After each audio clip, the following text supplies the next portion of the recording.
In the realm of combat, there exists a state often described as nomand or mushind. It's a concept popularized in martial arts and vividly portrayed in webtoons like Lookism through characters like Daniel Park in his unconscious state. But what if this isn't just fiction? What if it's a scientifically achievable peak performance state? This video will explore the neurological and practical pathways to unlock this extraordinary ability, transforming your combat effectiveness.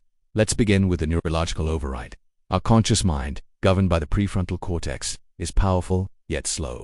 It processes information sequentially, creating a neurological lag. In high-stakes combat, this delay can be fatal. To achieve Mushin, we must override this conscious control. The goal is to shift from deliberate thought to automatic, instinctual responses, managed by the cerebellum and basal ganglia. This means surrendering the need to think during a fight. It's about letting your trained body react, not your analyzing mind. Next, let's discuss sensory processing and the peripheral anchor. Under stress, our vision often narrows, leading to tunnel vision. This limits our awareness and reaction time. To counteract this, we employ the soft focus hack. Instead of fixating on a single point, anchor your gaze on your opponent's center mass. This allows your peripheral vision to expand, picking up subtle cues. You'll perceive their biomechanical intent, their shifts in weight, and their preparatory movements long before they fully commit to an attack. It's about seeing everything without looking at anything specific. Now, let's delve into deep motor mapping, the hardware requisite. The unconscious state isn't magic. It's a combination of relentless, perfect practice. It relies on deeply ingrained motor patterns, often referred to as muscle memory.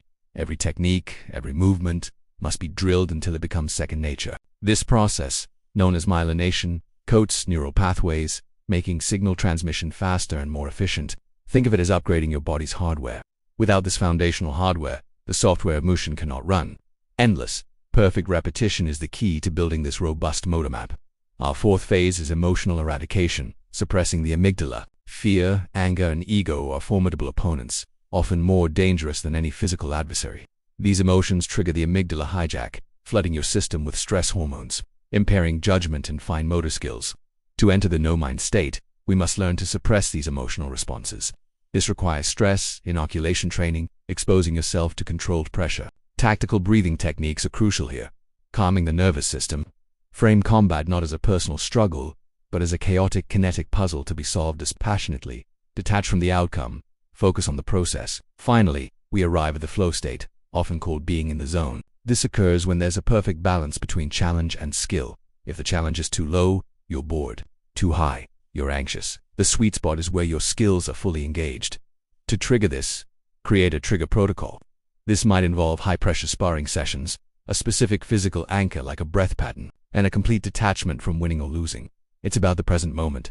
The no-mind state is not a mystical power, but a cultivated skill. By understanding its neurological underpinnings and committing to rigorous training, you too can unlock this peak performance. Embrace the journey of self-mastery and experience the true power of the unconscious state. Thank you for watching. Train hard, train smart, and find your flow.